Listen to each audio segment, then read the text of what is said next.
Hey there! Subscribe to my channel and also press this bell icon so you can get latest video notifications. And this is absolutely free. The test is in 4-part, Part 1, Part 2, Part 3, and Part 4. Now look at Part 1. Part 1. You'll hear a dialogue between a foreign student and a student union officer. As you listen, answer the following questions. First, you have some time to look at questions 1 to 3.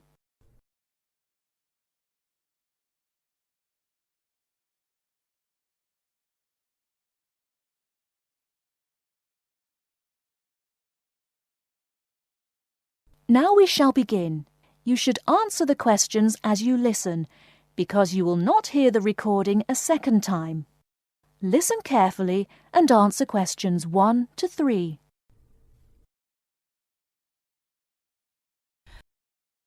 Good morning. Can I help you? Yes, I'd like to know something about the British medical scheme. Yes. What's your question? Can I use British doctors if I fall ill? That will depend on how long your course of study is. If it is 6 months or more, then you are entitled to treatment from the British medical scheme, called the National Health Service, NHS, as if you were a British citizen. With the NHS, consultations with doctors are free, but you will be asked to pay something towards the cost of medicines. In 1987, this is £2.40 for each item of medicine. You are also entitled to free treatment in British hospitals. Always make sure the doctor knows you want treatment from the NHS, as doctors also take private patients, who pay the full cost of all their treatment. How do I make sure I can be treated by the NHS? If you are eligible for treatment, that is, you are registered on a course of 6 months or longer, then the first thing you should do is to register with a doctor. You should register with any doctor close to where you live. Local post offices have lists. Before you hear the rest of the conversation, you have some time to look at questions 4 to 10.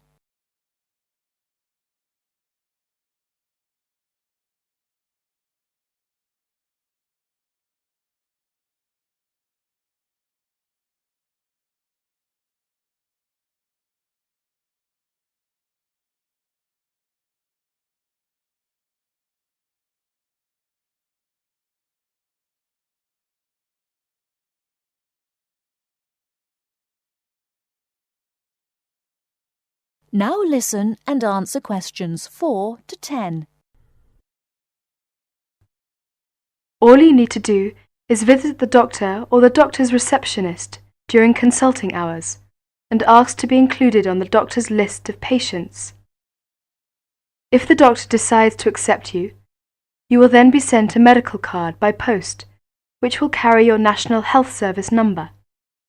Take great care not to lose this. If the doctor cannot accept you, try elsewhere or contact the local family practitioner committee. You can get the address from the post office or any doctor. Find out your doctor's consulting hours from the doctor or the receptionist and ask whether or not you need to make an appointment before seeing the doctor. Remember to be on time for any appointment you make. You can see him or her during those hours unless you are seriously ill. If you are seriously ill, the doctor can be called out to see you. Once you have registered, you should tell your warden, landlord, landlady or a friend the name, address and telephone number of your doctor, so that if you are suddenly taken ill, the doctor can be called out to see you. I see. Could you tell me something about British hospitals? Yes, hospitals provide specialist treatments, or treatment for which any kind of extended stay is required. Your doctor will recommend you to go if it is necessary. Casualty or emergency treatment following accidents is free for everyone. As not all hospitals provide such services, you should find out which local hospitals do, in case you ever need treatment. How about dental care in Britain? You can find lists of dentists who give National Health Service treatment at local Maine post offices. You do not register with a dentist, but you should ask whether they are willing to give you NHS treatment, as dentists are free to accept or refuse patients, and to provide private treatment only. If you are accepted, you should give the dentist the NHS number which is on your medical card. There is a charge for all dental treatment. For basic treatment, this could be up to £17. More extensive dental treatment will cost more if you are not registered with a doctor.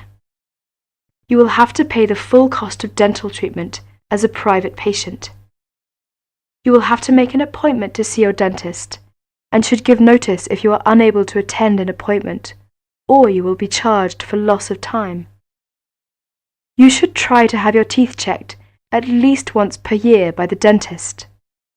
From the NHS, you are entitled to a free 6-monthly checkup. Thank you very much. This helps me a lot. That is the end of part 1. You now have half a minute to check your answers.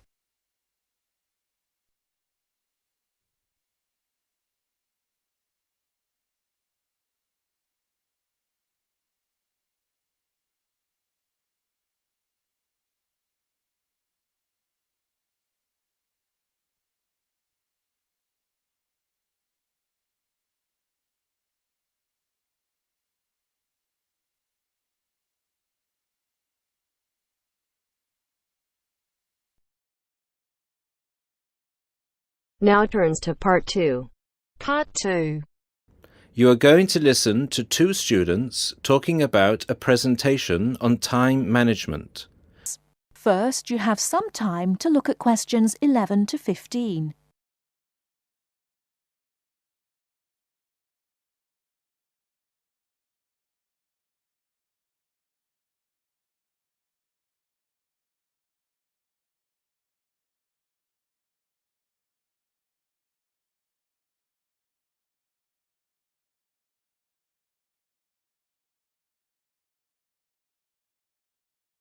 Now, listen carefully and answer questions 11 to 15. Hi Mark, what are you doing? Hi Lucy. Well, I'm preparing this seminar on time management. I'm supposed to do a presentation on the topic next week. Ironic, isn't it? I'm probably the worst student when it comes to time management. I don't think you're that bad compared to some other people I know. Do you need some help with it? Yeah, I just don't know where to start, to be honest. When are you doing the presentation? I'm supposed to hand in the draft on Wednesday at 11 a.m. The presentation is scheduled for 10 a.m. this Friday. That's not too bad. This gives you the whole weekend to prepare. Let's brainstorm some ideas, shall we? Do you want to get a pen and paper to jot down some thoughts? I think you should start with a broad general statement. For example, I read somewhere that organizing time is a skill like learning to drive or tying your shoelaces. Then you could move on to discussing the common problems people have with managing time. That's not a bad idea.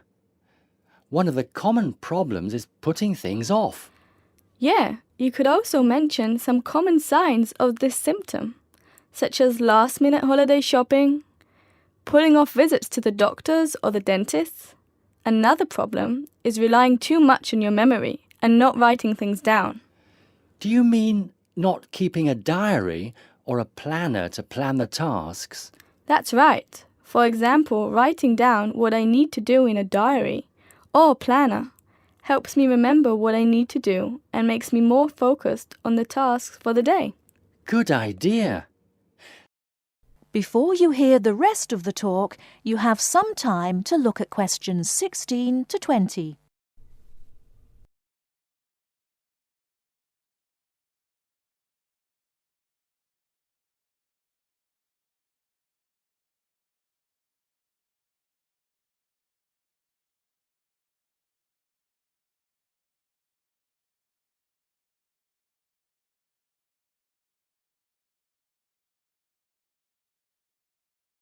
Now listen and answer questions 16 to 20. That reminds me of something I've been meaning to do for a while now. Anyway, I should also include some advice on how to deal with the problem, shouldn't I? Sure, you can talk about some ways of stopping procrastination. I guess making a to-do list can help one focus on what needs to be done. Definitely. Another way to deal with the problem is to prioritize and do the hardest job first, the one which requires the most effort and concentration. Also, my tutor recommended that I should break big projects into small parts with a specific goal. Having an action plan has worked for me. I usually make a list of small tasks I need to do to achieve a goal. Sometimes I just don't feel like getting down to work because a task seems too overwhelming for me to even think about. This technique helps me reduce psychological pressure if I think of a project as a set of easily achievable tasks. Don't you think? I know what you mean. I often feel like that myself with the statistics project I've been doing this term. I'm well behind, and the deadline is next week. I think setting deadlines and sticking to them can help one to achieve goals. You can discuss this aspect in your presentation too. A good point. Setting deadlines can also help one become more realistic about the time it takes to do tasks. Another point you could include is how to deal with interruptions. Okay, I guess blocking in time to handle unpredictable interruptions can help one stay focused. Not just that, some interruptions, such as phone calls, can be easily avoided by using answering machines, for example.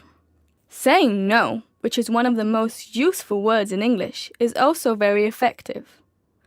It can be tough sometimes, but you've got to learn to say it nicely but firmly.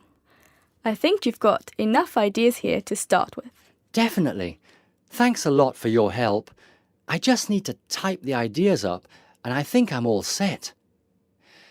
Do you think you can lend me your laptop for a couple of hours? I'm afraid I can't. I've got to finish my own project. Never mind. I'll use one at the library. You certainly know how to say no. Learned it the hard way. Got to go now. Good luck with the presentation. Cheers. See you later.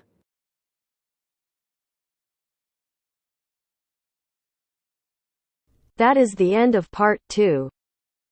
You now have half a minute to check your answers.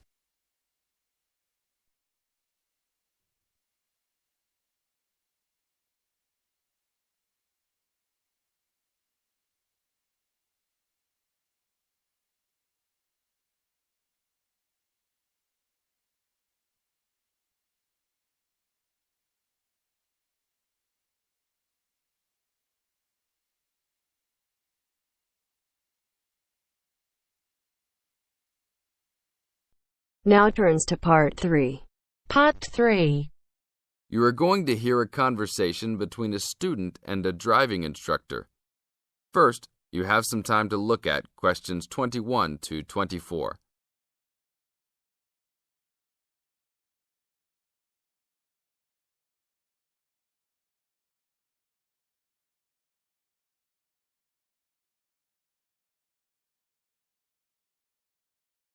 Now listen to the tape and answer questions 21 to 24.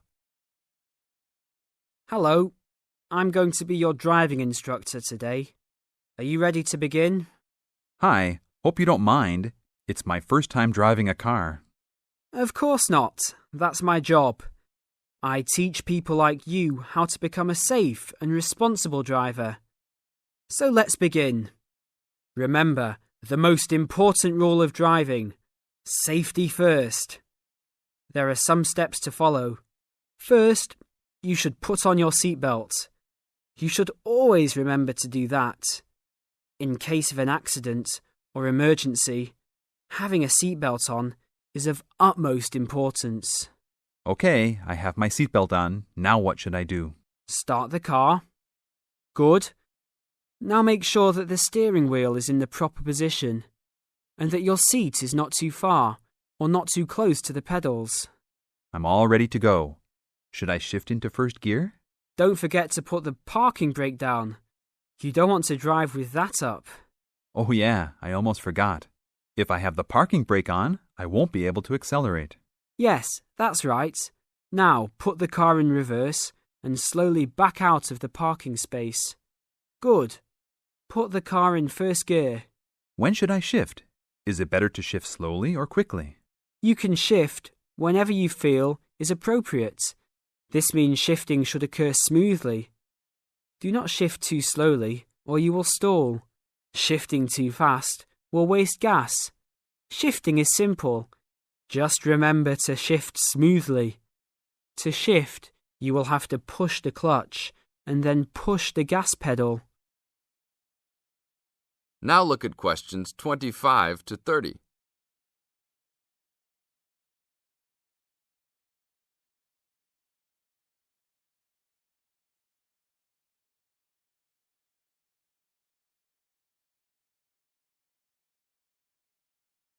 Now listen to the tape and answer questions 25 to 30. Remember, smoothly is the key to good shifting. Like this? Yes, that's good. Now keep it slow. Don't drive very fast just yet.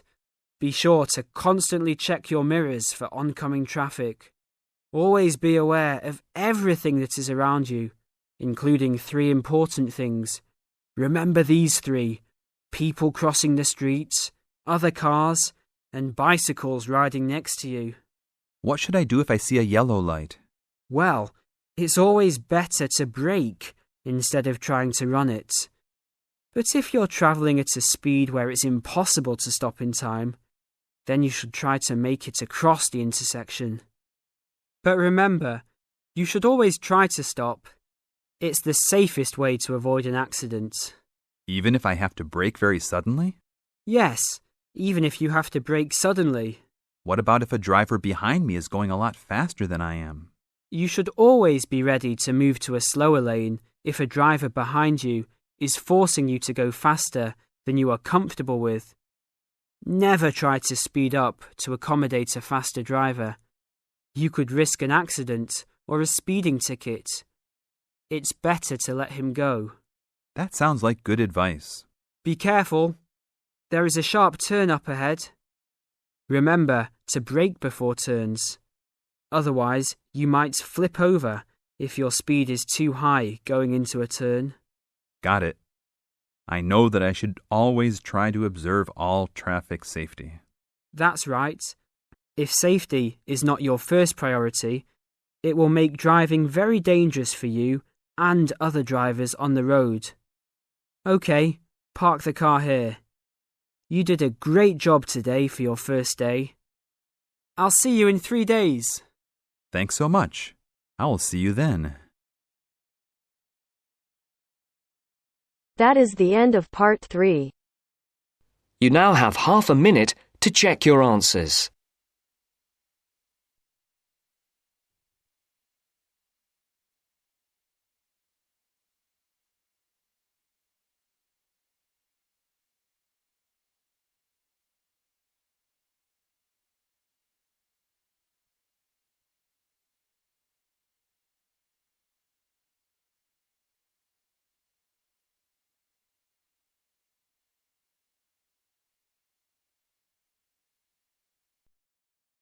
Now turns to part 4. Part 4. You are going to hear a conversation between 2 students. They are talking about the English bars. As you listen, complete the notes below. First, you have some time to look at questions 31 to 40.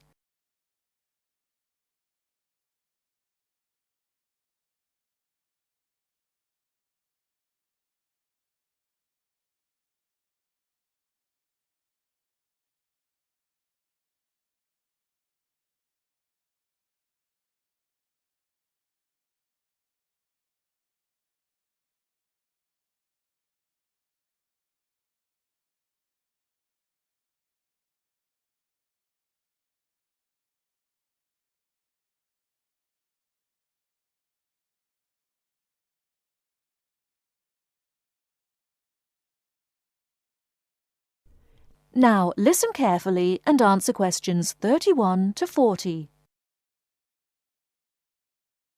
Kevin, could you tell me something about the bars? I have never been to a bar. You see, Steve, my classmate, has invited me to go to a bar tonight. I see. You know, the word bar means a room in a pub. We say the bar when we mean the part of that room where drinks are kept. Soon after you go into the pub, you'll realize that nobody comes to the tables to take orders or money. Instead, customers go to the bar to buy their drinks. I see. People will go to the bar directly to get their drinks and don't wait for someone to come to take their orders. That's right. People don't queue at the bar, but they do wait till it's their turn. Oh, how do I pay? I mean, do I pay directly after I get the drink, or do I have to wait till I'm ready to leave like I do in a restaurant? It's not the custom to pay for all your drinks when you're ready to leave. Instead, you pay at the bar each time you get drinks. It helps if you're ready to pay as soon as you're served, and you'll notice that many people wait with their money in their hands. I see. Do I have to give a tip? No, it's not the custom to give a tip. It's very common for friends to buy their drinks together in rounds. This means that each person takes a turn to buy drinks for everybody in the group. It's faster and easier, both for you and for the person serving, if drinks are bought in this way. Naturally, you don't have to have a drink in each round if you don't want one. That's interesting. When you're looking for somewhere to sit, remember that people have to leave their seats to get drinks, etc. So an empty seat may not in fact be available to you. If you're not sure whether a seat is free, ask someone sitting near it. When it's time for another drink, people usually take their glasses back to the bar to be filled again. If you're leaving, the friendly thing to do is to take your glasses back to the bar, thank the person who's been serving you, and say goodbye or good night. Thank you, Kevin. This helps me a lot. By the way, what kind of drinks are available in pubs? Well, you can get both alcoholic and non-alcoholic. Beside alcoholic drinks, such as beer and wine, there is cider, which is made from apples, usually sold in bottles, port, a type of thick sweet wine from Portugal, sherry, which is a type of wine from Spain, and spirits. These are a kind of strong alcoholic drinks such as whiskey and brandy. What about non-alcoholic? I don't drink alcohol.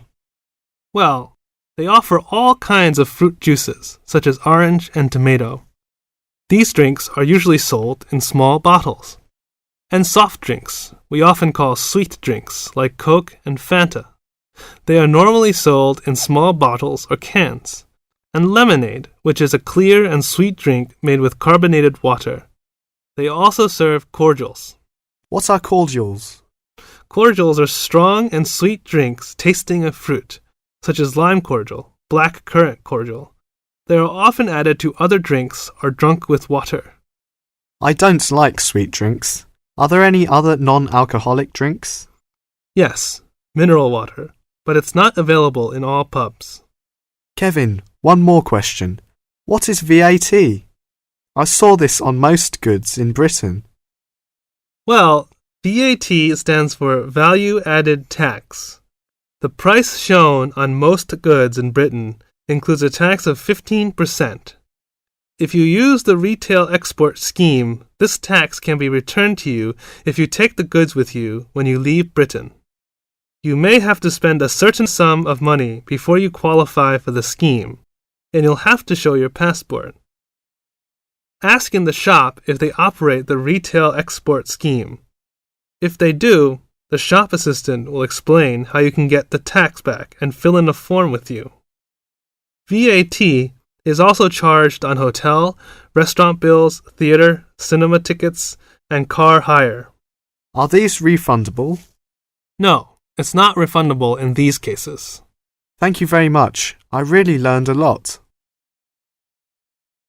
That is the end of part 4. You now have half a minute to check your answers.